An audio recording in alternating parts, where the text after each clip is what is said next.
I personally do not necessarily take the mindset of like, it's all bad. I don't know that I entirely believe that. It's how we choose to engage with it, because for the first time, we also have access to incredible teaching and a wealth of knowledge. The Bible Project, I mean, the list can go on of the amazing content that's out there that our kids can be engaging with. It's just a matter of how we choose to use it. Hey, my friend, and welcome back to another episode of Mom's Scribe Coffee, a place where tired moms come to recharge and refuel. Today, I'm joined by my guest, Katie Miller, who is a key executive at Sight and Sound Theaters, which is an organization that brings biblical stories to life on stage and now, recently, onto the big screens. She is a part of the organization's founding family, as well as a mom to 3 kids. So she is navigating the same beautiful, amazing, chaotic, crazy motherhood journey just like we all are. So as an entertainment industry veteran, Katie's going to give us her perspective on what's going on in children's programming. Over the last few years, if you're like me, you might have been looking at what you probably thought were great content choices like, Disney and some of the shows on Nickelodeon, and started thinking, wait, do these line up with my values anymore? What the heck is going on? So she'll give her perspective on children's programming and what's going on there, but then also bring us into her home as far as how she's introduced faith-based or even just good, healthy, pure content to her kids. Now, if you're a mom and you're looking at your kid and you're like, yeah, my kid's not going to watch VeggieTales. That's me. So hang tight. I do ask her that question. If you do have kids who aren't really, they are already kind of settled in their ways, how do we start introducing that faith-based content? We do talk about that, so hang tight. And then she gives us advice on how to foster meaningful dialogue around the stuff that's out there so that when we're not with our kids, when we can't see what they're seeing on the screen, we can feel a little more peace and reassured that they're going to make wise content choices. So get ready for an episode packed with practical tips and heartwarming advice from a mom who's also neck deep in the ever-changing landscape of children's entertainment. Without further ado, it is my pleasure to welcome Katie Miller.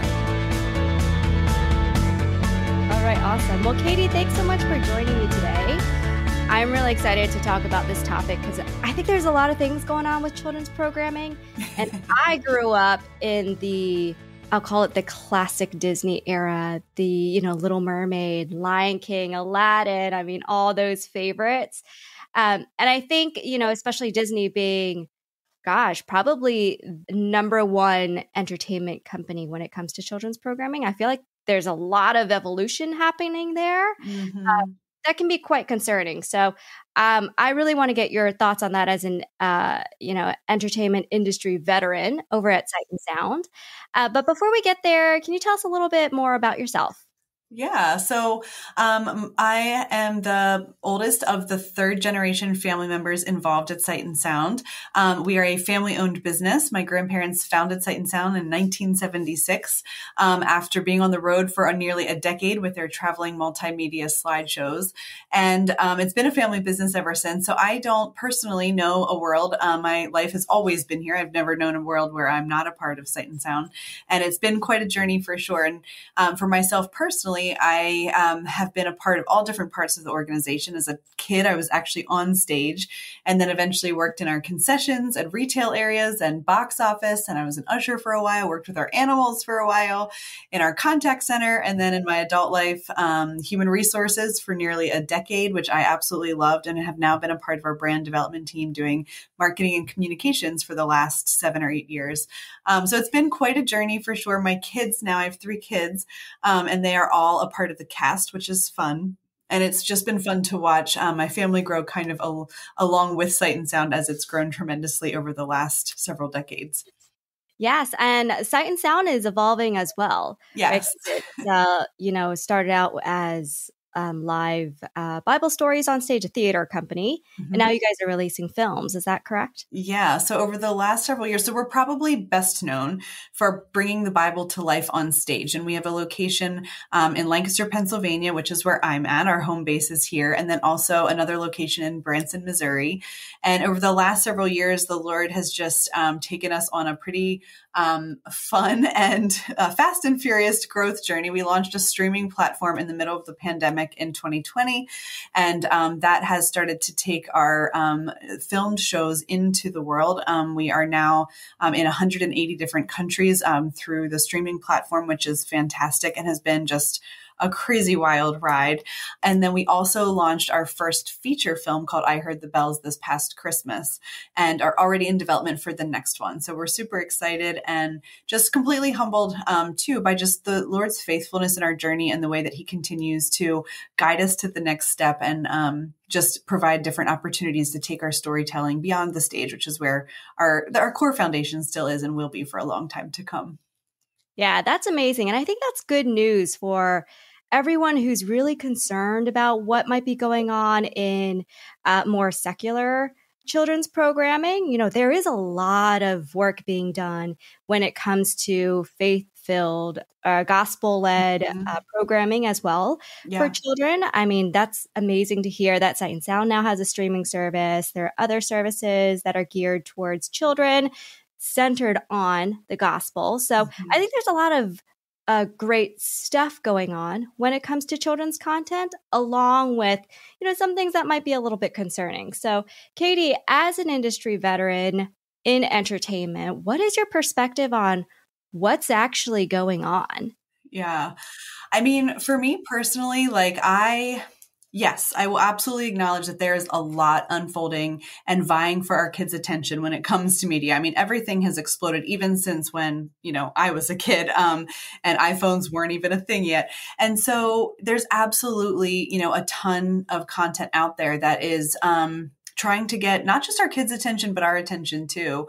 At the same time, it feels like the Lord is doing just a really cool work, specifically in the arts themselves. I mean, you referenced it there. We're definitely not, Sight and Sound is not the only one out there producing really great content with, you know, powerful messages to it. And so, you know, we always say like, we're passionate about what we do because Jesus was the ultimate storyteller. You know, it's what he did. He used stories to teach. He used stories to, you know, help to get his messages across. And so we love to take a nod from that and say, okay, great. How can we use stories to bring inspiration, to bring hope, to bring challenge, to bring people back to the Lord, to strengthen faith? And it's just an incredible encouragement to me to see the industry and the quality in the industry across the board just continue to grow. It feels like there's an explosion right now of filmmakers, of streaming platforms, of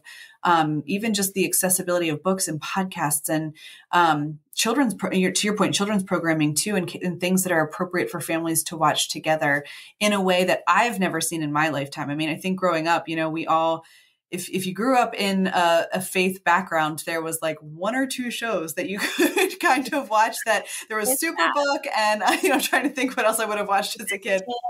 Yeah, VeggieTales, Superbook. I used to watch Salty as a kid, and so there was a couple of those, but really, there really wasn't much. And so as much as we can look at the negative things that are unfolding, I think that there's a lot of positive too. And growth is happening on both sides, which is actually incredibly encouraging to me.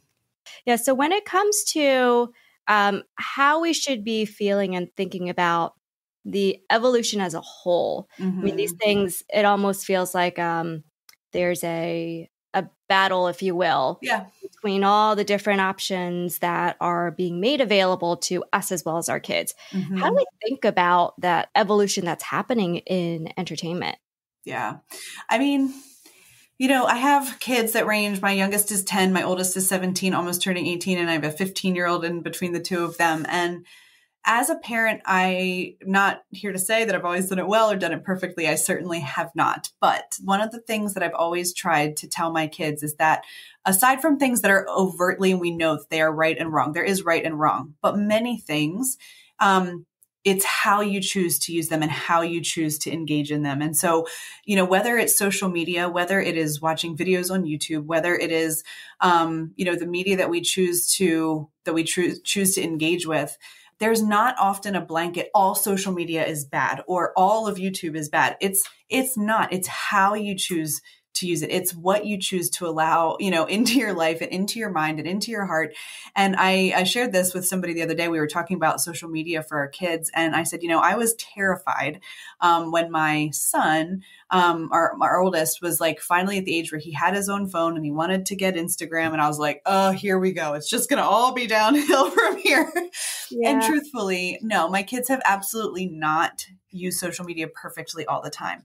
At the same time, for the most part, it's actually been a really cool presence in their lives. They're both of them are blessed with incredible friends. It's a connecting point for them and their friends.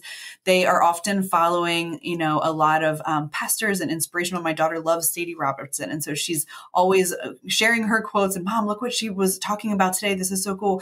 And, we've had to have the conversations of like, that's the stuff you want to put in your feed. You get to decide who you're following and you get to decide who you're cutting out. And we have those conversations. And yes, we have the safeguards in place and I have access to their profiles and all of those things. But I personally do not necessarily take the mindset of like, it's all bad. I don't know that I entirely believe that. It's how we choose to engage with it. Because for the first time, we also have access to incredible teaching and a wealth of knowledge. The Bible Project, the list can go on of the amazing content that's out there that our kids can be engaging with. It's just a matter of how we choose to use it. And so that's the posture that we've taken in our family. And for the times that our kids stumble upon something or watch a show, my son will come to me and be like, I watched something last night. I'm kind of feeling icky about it. Can we talk about it? I'm like, yeah, of course. Let's talk about it. Like, why do you think you're feeling icky? Like, why didn't you sleep well last night? And those conversations, like it's a learning process for them for sure. And again, I'm highly in a proponent of putting the safeguards in place and making sure that guardrails are there so that our kids are not stumbling upon things that are beyond what they should be stumbling upon. And at the same time, so much of it is a really cool opportunity for conversation and learning too, because they need to be prepared to walk out into this world at some point in time. And so, finding the healthy and right seasons in their lives to walk towards things as they're exposed to it and have the conversation, I think is where the power really lies. And making wise choices as a family and modeling that for our kids too. I don't want to be watching things that if my kids walk in, I got to quick change the channel. Like I just don't want that because, they are watching and they're paying attention. So it's across the board. Absolutely. Can we dig a little bit more into what those conversations sounded like, especially when you're dealing with older aged kids, where maybe they haven't started watching, good, wise, faith-based content from a young age. Yeah. Maybe they're already really into certain types of shows. Yeah. Maybe they're not risque shows, but shows that can maybe evolve into those risky areas. How did you, let's work backwards. So let's take a teenager who is more prone to watching shows that are healthy for them. How do you have those conversations so that they start making wiser choices when it comes to entertainment or even social media? Yeah. I think a lot of it for us as a family anyway, is trying to set the example and also just set healthy boundaries from the beginning. So like our kids are not allowed to go to their rooms and watch whatever they want. We watch things, we only have one actual TV in the house and we have several like laptops and iPads and things. But like for the most part, we're all kind of in the same space where we're watching things. And, we, again, have like tried to model it. So there was a show several years ago that we wanted to all watch together. And we watched like the first 2 seasons and it was okay. And then like season 3 came and I was like, oh, this is starting to like, I don't know.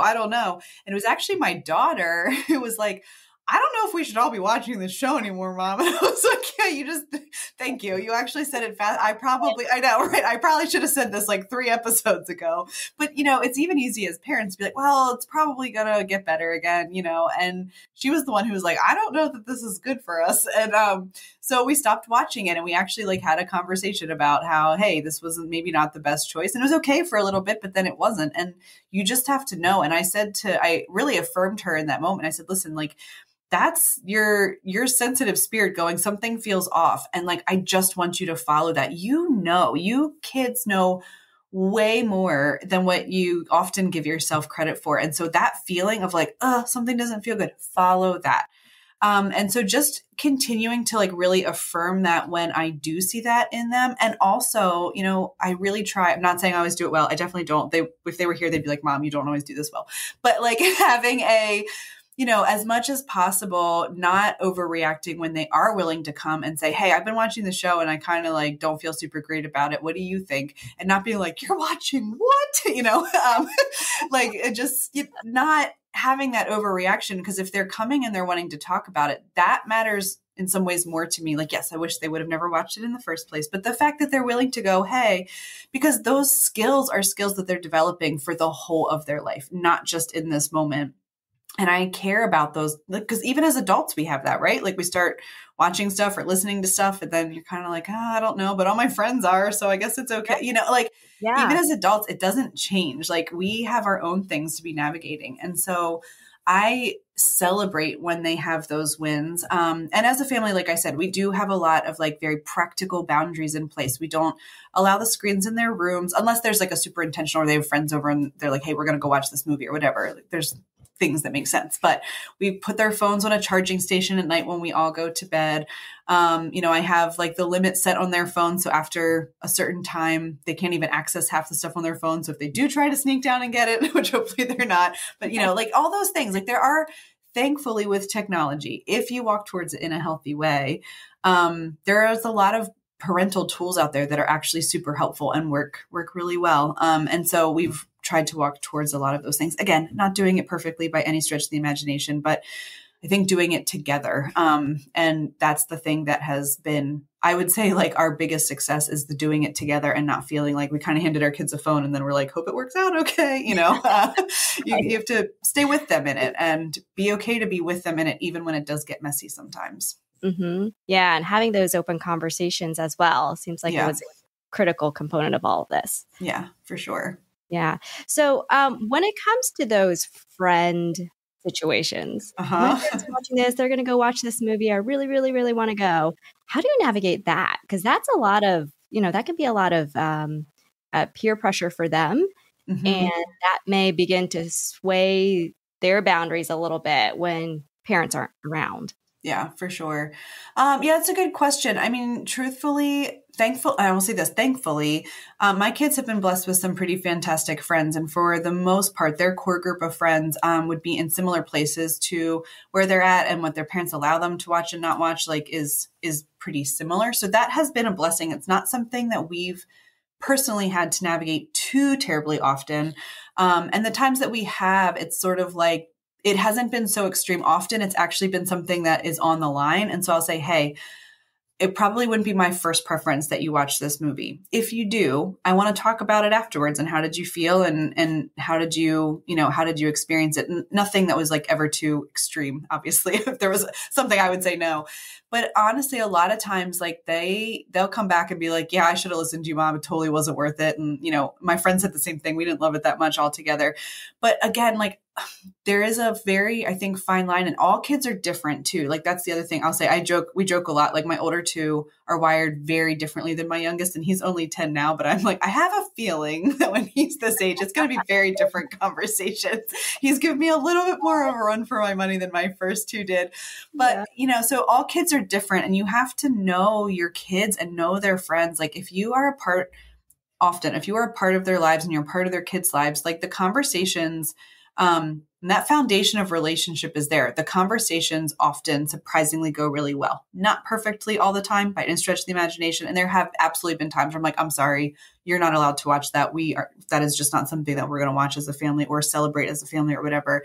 And they might be mad for a day or two, but they usually understand and get over it eventually. So that is, that's part of parenting. But the more that you can have that foundational relationship there, it covers a multitude of those challenging types of conversations. It really does. Yes, definitely. And I think if we can start at a younger age, that really firms up that foundation. So we talked about the teen group. If we move to the, let's just call it the elementary school age group. Yeah. What's your recommendation there to start setting that firm foundation?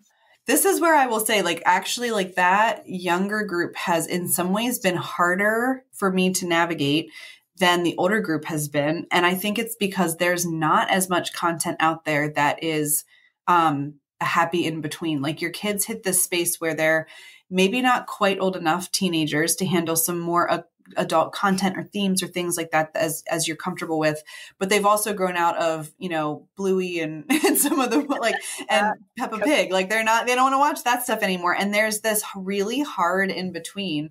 And that's actually where I would say my 10-year-old is right now. Like, if he wants to sit down and watch a movie, it's really, really hard to find something that's going to engage him and that he enjoys, that I feel safe letting him turn on and walk away.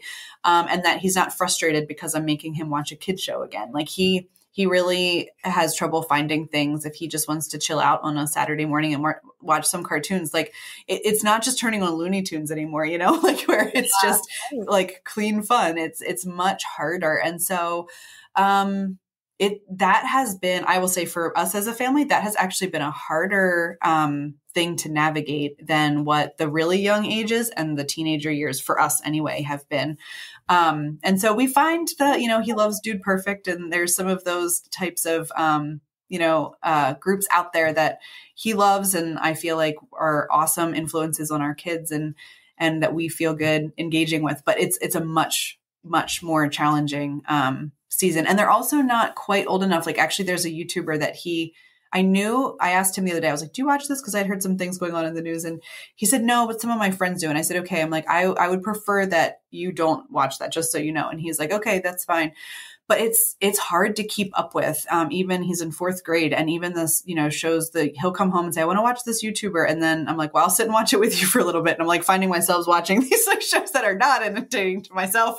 But you feel like you almost have to for a while until you get to know them a little bit. And so it's a challenging thing to navigate. And what I don't trust is his own ability to know the difference. Like, he's too young to even understand certain topics at this point in time. Whereas, like, my older kids, they know, hey, like, if it has this type of content in it, I'm just not going to watch it. But he's too young in some ways to have some of those transparent conversations. And it's a harder age for me to navigate anyway than what the older ones are. Yeah, I actually, that sounds like my life right now, because I have a 6-year-old. She's almost 7. And then I have a 5-year-old and a 2.5-year-old. And the 2.5-year-old's happy with, Coco Melon and whatnot. Little baby bub. Yeah. My 5-year-old and 6, almost 7-year-old, they're not interested in Coco Melon anymore. They don't want, Mother Goose Club. They want Transformers and JoJo Siwa. And I'm like, what? I've never even said her name in this house before. But, they're picking up things from school. Yep. And so I'm like, all right, well, I tried Veggie Tales one morning. And they're like, yeah. I'm like, oh my gosh, what to do? Yeah. So that's really tough. What do those conversations sound like with your 10-year-old? We talk a lot. I mean, I always, with all 3 of my kids, I always used the metaphor about food and how we all know what it feels like to eat too much junk and have a bellyache. And we all know what it feels like to, not to even just have like a hungry belly. We know what it feels like to, when we eat really good, healthy foods, and then we feel energetic and we feel, I tried to always, when they were little, even have them be sensitive to those feelings. And we have a lot of those same types of conversations then, with my son. So I'm like, how when you overate all of that dessert at Easter and you didn't feel very good, I'm like, your soul on the inside, your spirit on the inside can be the same way if you put too much quote unquote junk food in. And so I'm like, we want to watch things that help our minds grow, that help our hearts grow, that help us turn towards Jesus. He likes science. And so even actually just last night we were sitting and looking up, I forget what show it's called now. It's a Discovery Channel show, something about like how it's made or something along those lines, because he was feeling stuck on what to watch. And I was like, let's try to find some science stuff that you would be engaged with. And then see what we discover there. And so he was getting kind of excited about some of those types of shows. And I said, listen, not everything. And I'm, everybody has their own different like boundaries and what works for their family too. And so for us, we are really passionate about faith-based entertainment and faith-based content for sure. But we don't limit it to only that. Like we know that there's other things out there that can help you grow in different ways. And so, I'll even say to him like, hey, this science show, just so you know, the people that made it don't necessarily believe in that God created the world. So you might hear some things, and if you have questions about it, let's talk about it. But at the same time, like I want him to, explore the idea of science because he naturally has a bent towards it and is fascinated by it. And so again, it opens the door for conversation as long as we're paying attention to what they're watching and what they're listening to. So a lot of times it looks like that. How do we nourish you? How do we help you grow? Even when you're just having fun and watching entertainment, that it's taking in things that are going to be growing you in some way, shape, or form. Yeah, I like that because you're also being proactive and you're letting him know, hey, this might happen or watch out for this before he's actually seen it. Yeah. Which means that you're leading the conversation. You're leading, the way his mind should think in terms of positivity and health when it comes to entertainment. Yeah. Yeah, absolutely. I mean, I think the more proactive we can be, the better. And he knows like if he asks me like, can I watch, like I said, he loves Dude Perfect. Can I watch Dude Perfect on YouTube? And I'll say, yes, that's fine. And he'll be sitting in the living room. If I'm out in the kitchen, like every so often be like, what are you watching? And he'll be like, Dude Perfect, Mom. Like he knows I'm going to check in on him just to make sure. Cause YouTube, it is, you're never 100% sure what's going to pop up next. And even if he's on their page and he knows, I often will say to him like, hey, if something else pops up, I'd like you to stop it right away and ask before you just, keep letting it. We actually, I've had a couple of moments where I was like, shoot, I didn't prepare him well and didn't realize that, more videos were going to pop up right after that one played. And so it is a constant thing to stay. And I think giving ourselves grace as parents, like it's a whole different world that we're navigating and we can only do our best. And so it's something that I often pray for my kids too. Like, Lord, I'm doing my best. We're trying to navigate all of this stuff that's coming their way all the time. But man, oh day, at the moments that I mess up or I miss something or I am distracted and not paying attention to what they're doing, like be the eyes and ears when I can't be, like protect their hearts for me because we can't. And there have been times, absolutely, especially when he was younger. And it happened a couple of times. I walked in and was like, what is on the screen right now? And he's like 4 years old and I'm like, close your eyes. But like and you feel so guilty as a parent that you messed up and you walked away for a moment. And the reality is like, it is an unfortunate, aspect of life and we are doing our best. And there is grace for the moments that we mess up too, because it's bound to happen with every single one of us. It just is. And so I think trying to give ourselves grace and our kids grace as we're all navigating this world is a thing that we can continue to do really well. Yeah, especially when it comes to YouTube. That is a landmine. I know. It's both wonderful and dangerous. Yeah, exactly. It really is. I mean, my kids, we've learned, we use it for book projects. We use it for research. We're using it for so many different things. So it has its wonderful place, but you just are never entirely sure like what it's going to be. And so, it is an interesting world to navigate for sure. Definitely. So there are tons and tons and tons of studies on screen time and its impact on the brain, which is always very humbling for me. Yeah. But what have you seen when it comes to the influence of different types of entertainment? Oh my, I mean, that's a good question. And I certainly am not an expert on all of those things. I think for me and for our family, we, I think along with anything, even if you take it back to food, I'm much more with my kids focused on what is going into their bodies. And like, let's take a positive, like how many fruits and vegetables did you have today before you go have that bowl of ice cream? I won't say no to the ice cream, but like first, let's make sure you filled up on the good things first. And so for us as a family, that's an approach we try to take even when it comes to entertainment. I'm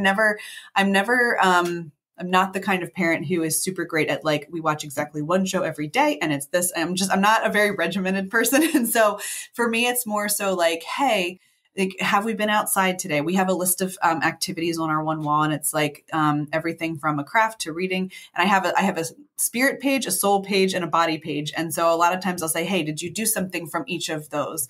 And so sometimes like on the spirit page, it's devotions, it's take a walk and pray, journal, listen to a podcast, watch something like from a faith-based speaker that you like.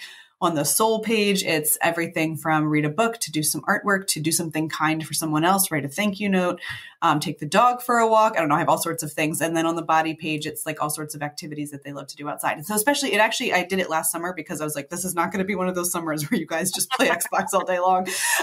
And so I told them, I was like, before you guys can all wake up, I get it. It's summer. You can wake up and veg and watch something for a little bit, but then I want you to choose one thing from each page. And that's a goal for every day that you do at least one thing from each of those pages. And so that's something that we have tried to do. And again, we also have our weekends where it's been a week and we all just need to crash a little bit and we have movie marathons, and that's okay too. Because that is real life. But when it comes to specific screen time, I'm less about like, hey, this exact amount of time. And it's more so like, have we enriched all of the other aspects of our life? And if we have, then great. If you want to sit and watch a movie tonight, go for it. And like, even with video games, I was very anti-video game for quite a while until I realized that, especially for boys, there is some sort of community aspect with it. Like they call their friends and they put their headsets on and they laugh and laugh and laugh. And it's actually like become this really, I don't want to say it's not a central part of our home, but when they're sitting in the living room and they're on there with all their friends, like we know all their friends too. So we're sitting in there joking with their friends and we don't let them play the violent games and all that sort of stuff. But everything in its own space can have its positive way. And so now that's a thing where like a lot of times I don't love when my boys just sit there and want to play Xbox by themselves. But if they're like, hey, my whole group of friends is on, it's a way for them to stay connected during the summer and they can laugh and have the relationships there. And again, with healthy boundaries, we don't let them play with strangers, all that stuff. But when it's their friends from school that they haven't seen for a while and they all have their time of day that they hop on and play together, like I get that, and for them, it's been a way to actually build a fun community with their school friends on days that they're not there during the summer months. And so everything can have its positive space when you're intentional with it and have healthy boundaries around it too. I think that's so freeing because, a lot of those studies are like, oh, they should only have 30 minutes of screen time. Yeah. Past that, it's, oh my gosh, it's detrimental and all of that. The pages that you do, that's such a great idea as well, especially as we're coming upon summer. I might have to do that. Yeah. It really actually worked for last summer. I was like, now that my kids are older, I was like, man, I should have thought about this like a decade ago. It would have been a lot more helpful. But and we added to the list as summer went on. And again, like I always want to portray like, man, there was way too many days over the summer that I did not do it either. But even for me, it was like, if we got through all three things, like 3 or 4 days a week, to me, that was like great success for the summer, And so I have had to live in a space of giving myself and my family a lot of grace because I think we also can be, especially moms in this type of environment, there's just so much pressure to do it all perfectly. 30 minutes of this type of screen time and make sure they have this amount of outdoor time. And it's just not always practical to do it all and do it all well. And so, somebody shared this with me and I'm going to totally botch it, but it was an Olympic athlete and she, was being interviewed after, actually missing one of her events, or messing up during one of her events. She didn't hit the goal, whatever it was. And she said, my coach told me, and always taught me to, live my life in thirds. If I am going to be excellent at something, I'm probably only going to be excellent at it 1/3 of the time. And 1/3 of the time, I'm going to be okay. And 1/3 of the time, I might mess up. And so she's like, I live my life in those thirds and it's taken the pressure off. Because if I mess up, I go, well, that was my 1/3 to mess up. And the next one's probably going to be better. It'll either be excellent or okay. And so that was so freeing to me, like as a type A personality, a perfectionist personality, I can focus on the one day we had too much screen time and didn't do all the things I wanted to do and ate too much junk food and then beat myself up for 4 days because that one day wasn't good, as opposed to kind of taking the mindset of like, all right, today wasn't my favorite. Tomorrow's a new day. And you know what? Tomorrow we can be great. So let's be great today, tomorrow.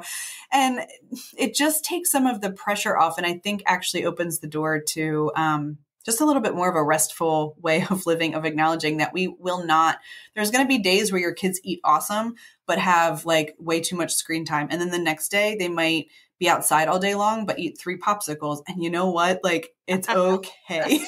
We're all like, right. It balances out. It just does. And so for me, like, if we're having a couple of days a week that are like, we hit all the marks, like awesome. That is like, we're smooth sailing then if we have a couple of days that aren't as great. It's just going to be what it is. Mm-hmm. Yes. That's so true. I think that's total real life. That was my life the last week when it was spring break and we didn't go anywhere. So we had lots of time on our hands to, watch screens. Uh-huh. But, we're back in the routine now. And that's okay. Like, it really is okay. Yeah. Yes, yes. So, Kate, I want to ask you, I do want to talk a little bit about Sight and Sound and what you guys have next as an organization. But before we go there, with all of the different faith-based options available for kids, there is Sight and Sound, there's Minnow Kids, there's Superbuck, maybe even The Chosen for your older kids. What are the things that you watch in your house? The things that we watch in our house. My older kids have started watching The Chosen. They've appreciated that. I don't know if you remember, this was from a couple of years ago, but my son just asked me about it. He's like, I watched that years ago. I'd like to watch it again. Not the Bible Project, the Bible series. That was like a docu-story type thing. They loved that. We are fans of the Kendrick Brothers films. We're fans of the Erwin Brothers films, the Jesus Revolution movie that just came out. I went to see it in movie theaters with friends. I wanted to watch it first and I'd love my older kids to watch it, but we didn't get to yet. So now I think it's out for streaming. We're going to try and watch that one sometime in the next week or two with my older kids. But a lot of times we love movies. So a lot of times that's where we're focusing on. We don't have a ton of streaming services other than the ones that kind of come. But a lot of times the faith-based stuff is actually on a lot of the mainstream services too. Mm-hmm. So we watch a lot of that. We also watch a lot of, like, my kids, they love The Voice. And those are some of those types of shows are still shows that we'll watch together as a family. So we're into The Voice right now and watching all of the different performers. And so that's a lot of the stuff that we're watching as a family, especially as my kids get older. It's been a fun and different season for sure. Yes, Jesus Revolution. I haven't watched it yet, but I've heard so many good things. Yeah. And it got me really excited because faith-based content is coming leaps and bounds where it was even just a few years ago with major, major stars that just helps carry the message as well. So there is lots of hope when it comes to even Hollywood, right? Yeah, it is absolutely true. Yeah, it is absolutely true. There's a lot of hope on the horizon for sure. Yes. And Jesus is on the move. Yeah. So Sight and Sound, what is next for the organization? You guys are starting, you started a streaming service, you're entering film, you're all over the world. What's next? Yeah. We're in a really interesting season of seeking the Lord truthfully to discern what all he has next for us. Some of the things that we do know, we're about to announce our next brand new premiere show, which is coming to the Lancaster stage next year. So we'll be announcing that shortly, which we're really excited about. We just kicked off production for our next feature film, which will be hopefully premiering in just a couple of years. And we're exploring what might be next for the streaming platform. Right now, what we have on there is recorded versions of all of our shows, which is just a really cool way to extend the ministry beyond the stage to those. We know not everyone can come to either Lancaster or Branson. And so it's been fun to watch that audience just continue. We call it our virtual audience across the world, but to have their own in-home theater experience as these stories continue to grow. And so beyond that, it really is a season of discerning. We have so many dreams of, maybe someday doing our own miniseries or someday, continuing to produce films and potentially kids content someday, but we're trying to take it a season at a time and be very measured. We never want our quality or our focus of what God has really called us to ever be watered down. There's a lot we could do. And so our seeking the Lord right now is just seeking him in an answer for, what do you have for us, that we're not just chasing after all of these things that we could, but what really do you have for our future? So that's where we're at right now. We're super excited to see the audience continue to grow. Been just meeting tons of new people in the process. And it's been, just such a reflection of the Lord's faithfulness in our story and what he's doing in the world at large, which is just an awesome time. I think of what he's doing. We're seeing it grow across the world. Wow, that's amazing. So powerful. Katie, where can moms go to learn more about Sight and Sound and connect with you? Yeah, you can go to sight-sound.com.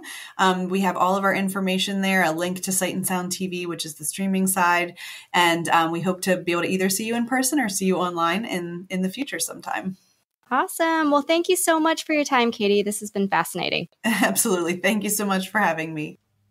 All right, Mama, I hope you enjoyed that and he gave you a little bit of comfort and hope when it comes to all of the different content options out there in the world that are vying for our children's attention, but also ours as well. All right, before we close out today, don't forget to enter for a chance to win a copy of 40 Days to a Joyful Motherhood, written by Sarah Humphrey, illustrated by Emily Little. The past 2 weeks, we had conversations about some of the book highlights, and it was such a fun and honest conversation about just being a mom. So if you missed those, go check it out. But the giveaway, go enter at joyful.momscribecoffee.com. That's joyful.momscribecoffee.com, joyful.momscribecoffee.com. All right, Mama, I hope you have a beautiful, hope-filled week, and I'll catch you again next time for a cup of coffee with a side of faith, wisdom, and hope.